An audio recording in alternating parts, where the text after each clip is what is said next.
Hello students, I am Lata Thapiyal, your physical education teacher. So students, today I am going to teach you class 11th. Chapter name is Fundamentals of Anatomy, Physiology and Kinesiology in Sports. Right? Learning objectives are definition and importance of anatomy, definition and importance of physiology, definition and importance of kinesiology, definition of definition and function of skeletal system, and last classification of bones and types of joints, right? So today we'll discuss about following points, right? So firstly students, definition and importance of anatomy, right? So basically students, anatomy is the study of structure, location, weight and shape, right, of any organ of the human body. कोई भी anatomy में हम study करते हैं जो हमारे human organs होते हैं उनके शेप के बारे में, स्ट्रक्चर के बारे में, लोकेशन कहाँ लोकेटेड है वो हमारे ह्यूमन बॉडी में, और वो उसका वेट क्या है वो हम पढ़ते हैं स्टूडेंट्स एनाटॉमी में, राइट. आफ्टर दैट इम्पोर्टेंस क्या है एनाटॉमी की हम वो भी डिस्कस करेंगे. इससे पहले हम पढ़ते हैं definition and importance of physiology. Students, physiology is the study of functioning of the particular organ. Suppose करो if we talk about the heart, तो हमारा जो ह्यूमन हार्ट है उसकी फंक्शनिंग कैसे होती है वो हम स्टडी करते हैं फिजियोलॉजी में. Functioning of the various organs like human heart हो गया, आपका एक्सक्रीटरी सिस्टम हो गया, सर्कुलेटरी सिस्टम हो गया, जो भी हमारे सिस्टम्स हैं, बॉडी ऑर्गन्स हैं हमारे बॉडी में, वो कैसे वर्क करते हैं वो हम पढ़ते हैं फिजियोलॉजी में. इसके बाद student, definition and importance of kinesiology. Kinesiology basically अगर हम बात करें किनेसियोलॉजी की तो ये इसमें हम मोशन के बारे में पढ़ते हैं, movements related to the movements. जो हम ऑर्गन्स के बारे में हम पढ़ेंगे वो उनकी मूवमेंट कैसे होती है वो हम स्टडी करेंगे किनेसियोलॉजी में, right.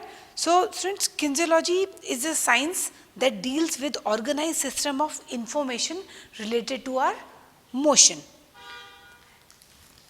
Now students, we'll talk about the importance of anatomy, physiology and kinesiology. So importance में अगर हम बात करें students, तो first है anatomy provides the knowledge of structure of various organs. अगर हम anatomy की बात करते हैं तो उसमें हमें knowledge मिलता है जो structure, shape, size, location of human organs, weight कितना है उस पर्टिकुलर ऑर्गन का, वो पर्टिकुलर कहाँ लोकेटेड है वो ऑर्गन हमारा. We come to know about the length of various organs, right. So anatomy provides the knowledge of structure of the various organs. इसके बाद students, physiology provides the knowledge about the function of various organs.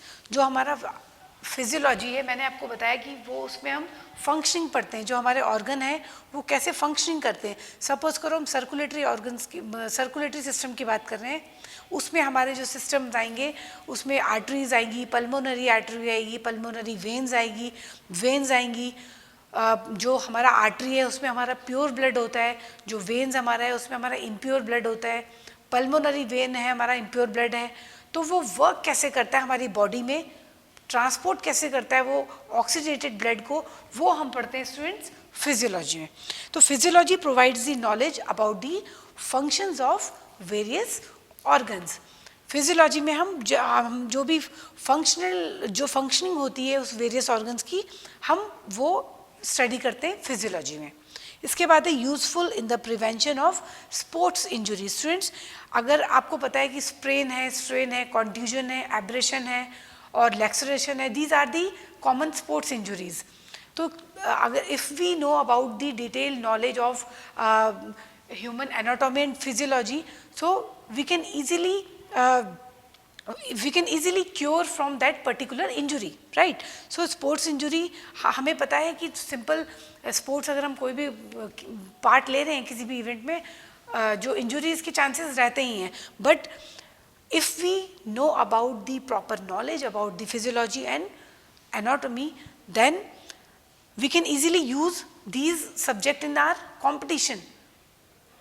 Preventive measures भी हम देख सकते हैं कि equipment जो है वो क्वालिटी बेस्ड होने चाहिए, जो हमारे जो डेलिकेट ऑर्गन्स हैं उनको प्रोटेक्ट कर सकें, राइट.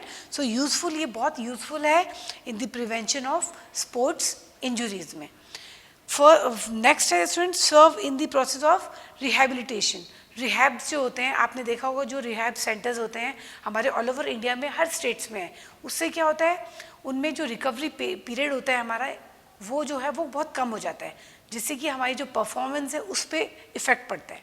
तो इसीलिए स्टूडेंट्स, अगर हमें प्रॉपर नॉलेज है एनाटॉमी, फिजियोलॉजी एंड किनेसियोलॉजी का, तो क्या होगा उससे, हमारा जो इंजरीज़ हैं उनमें जो रिहेबिलिटेशन है, वो उसका जो प्रोसेस है वो हमारा टाइम पीरियड बहुत ही कम हो जाएगा, राइट. रिकवरी पीरियड हमारा कम हो जाएगा अगर हम प्रॉपर रिहैब सेंटर्स के थ्रू अपना इंजरी की क्योर करवाते हैं. तो after that, useful in this selection of sports. Human anatomy and physiology are helpful in the selection of sports. अब selection of sports अगर हम बात करें स्टूडेंट्स, तो हमें पता होता है कि बॉडी टाइप क्या है, वो हम पढ़ लेते हैं ह्यूमन एनाटॉमी में. बॉडी स्ट्रक्चर क्या है, उसके अकॉर्डिंग हम सबको हर स्टूडेंट्स को हम कंफर्म कर सकते हैं कि ये स्टूडेंट इस पर्टिकुलर गेम के लिए बना है, राइट. आप एंडोमॉर्फो, एक्टोमॉर्फो, मेजोमॉर्फो. अगर आप एंडोमॉर्फो, तो हमें पता है आपकी जो बॉडी है वो वेट लिफ्टिंग के लिए अच्छी है, तो हम क्लासीफाई कर सकते हैं उनको डिफरेंट एक्टिविटीज़ में. तो ये जो ह्यूमन एनाटॉमी एंड फिजियोलॉजी है, इसका प्रॉपर नॉलेज हमें होना बहुत ज़रूरी है, जिससे कि हम सिलेक्शन, प्लेयर्स का सिलेक्शन कर पाए in the field of games and sports. Facilitates preparation of training programme according to the personality traits. हम ट्रेनिंग प्रोग्राम को शेड्यूल कर सकते हैं, बट इसके लिए हमें स्टूडेंट्स प्रॉपर नॉलेज होना बहुत ज़रूरी है ह्यूमन एनाटॉमी एंड फिजियोलॉजी का. Help to know about chemical changes during exercise. When we participate in games and sports or do exercise, a number of chemical changes takes place, right? So on the basis of this knowledge, the essential or required changes can be done in the balance side. हम जो भी exercise करते हैं, हम कोई भी event कर रहे होते हैं, तो वो उसके दौरान हमारी जो body है उसमें chemical changes होते हैं students. तो अगर हमें knowledge होगा इन subjects का, तो हम easily उस जो पर्टिकुलर कोई भी गेम है उसके अकॉर्डिंग हम स्टूडेंट्स का बैलेंस डाइट मेंटेन कर सकते हैं, right. Serve to understand the anatomically and physiology differences among male and female. अगर हम स्टडी करते हैं एनाटॉमी, फिजियोलॉजी, किनेसियोलॉजी की, तो इजीली हम स्टूडेंट्स जो डिफरेंसेस होते हैं मेल्स एंड फीमेल्स में, हम वो इजीली क्लासीफाई कर सकते हैं और उसके अकॉर्डिंग हम उनको पर्टिकुलर गेम्स में चांस दे सकते हैं, right. In first aid is not provided in time to the wounded. Next point is helpful in providing first aid to sports person through the knowledge of anatomy and physiology, right. We can do that particular first aid facility also. If first aid is not provided in time to the wounded person, the consequences can be fatal. A first aider should have proper knowledge. जो first aider होगा उसको proper knowledge होना चाहिए various organs, physiology, anatomy में जो हम various organs के बारे में बात कर रहे हैं उनका knowledge होना चाहिए, जिससे कि हमें जो first aid में proper help मिल पाए, right. Useful in developing physical fitness administration. So students, ये थे हमारे सारे importance of anatomy, physiology and kinesiology in physical education. After that, students will discuss about the function of skeletal system and classification of bones and types of joints, right. Skeletal system is combination of various bones, students. You know, if we talk about the bones in children and adult, so there are a little bit difference, right. So there are 213 bones in children and 206 bones in adult, right. So students, ये है हमारा skeletal system. So skeletal system को भी further divide किया है two parts में. First is axial skeleton and second is appendicular skeleton. Axial skeleton की अगर हम बात करें तो इसमें students skull आता है हमारा, second sternum, third is ribs, fourth is hyoid bone, fifth is vertebral column. Skull में हमारी 28 bones होती हैं, sternum में हमारी जो होती है वो 1 बोन है, रिब्स 24 बोन, 12 एंड 12, एंड जो डिवीजन करती है बोन रिब्स को that is known as sternum bone, hyoid bone 1 और vertical column 26 for adult and 33 for children. After that, students, appendicular skeleton. This skeleton consists of 64 bones in upper limbs and 62 bones in lower limbs. Now, function of bone. First is, students, कौन कौन से function होते हैं हमारी bones के. First is provide support. Bone से हमें support भी मिलता है. Bone act as a lever in our body, right? So the bones are the principal organ of support.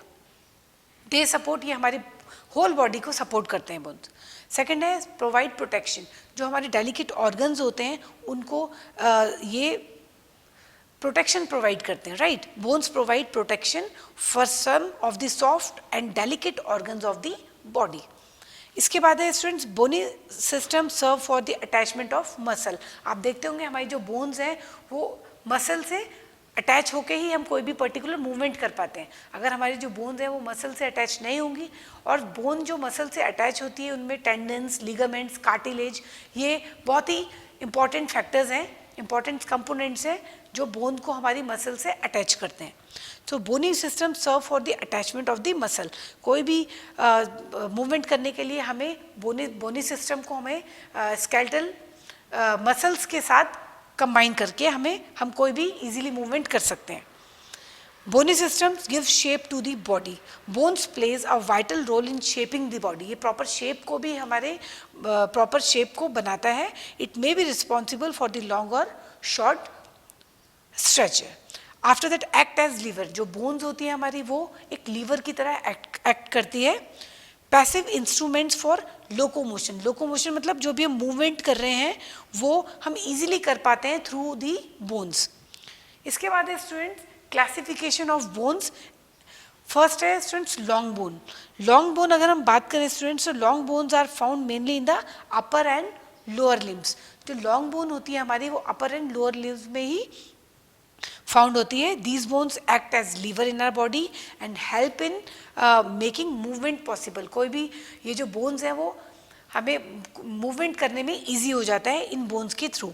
Long bones हमारी ह्यूमर एंड फ्यूमर है, ह्यूमरस एंड फ्यूमर, राइट. इसके बाद short bones. Short these bones are short in length, hence these are called short bones. For example carpus and tarsus. Carpus students आप देखोगे corpus टार्पस ये हमारी जो phalanges है सारी, ये हमारी सारी शॉर्ट बोन्स हैं, राइट. तो these bones are light in weight but are strong. ये वेट में लाइट होती है बट स्ट्रॉन्ग होती है. इसके बाद students flat bones. Usually these bones are found where protection is required. जो फ्लैट बोन्स होती है वो कहाँ हमें मिलती हैं जहाँ पे प्रोटेक्शन होता है, प्रोटेक्शन की रिक्वायरमेंट होती है हमारे डेलिकेट ऑर्गन्स को, वहाँ ये फ्लैट बोन्स हमें दिखती हैं.